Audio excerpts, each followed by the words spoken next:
How to install Realtek audio driver on Windows device. Hey everybody, welcome back to the channel. In today's tutorial, we're going to see a quick and easy way to install the Realtek audio driver on your laptop. Well, without any further delay, let's just jump right in. First thing you have to do is check your audio driver is available or not. To do that, right click on the Start menu, and then you want to open up your device manager.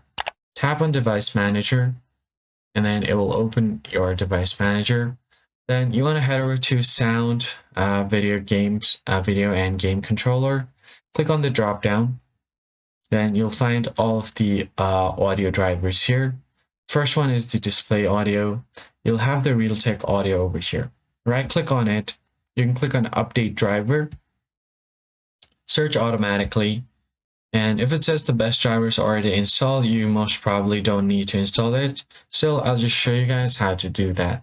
If you don't have the Realtek audio driver here, open up your web browser. And then on the search bar, you can just search for Realtek audio driver. I'll just go ahead and select this. Click on the first link that you see here. Go to PC Audio Codecs, High Definition Audio Codec Software. Click on this link. Now just wait for a bit. Now once you get to this page, you can scroll down and find this 64 bits Vista, Windows 7, 10, 8.1, and 10. You can download the latest version for yourself. It's an executable file, so you can download this directly. Scroll down here and find the download link. So go ahead and click on this download option at the side over here. It's also going to work for Windows 11 as well. You'll see the update time over here. Click on this download button and click on this I accept to the above terms and conditions, and then click on download this file.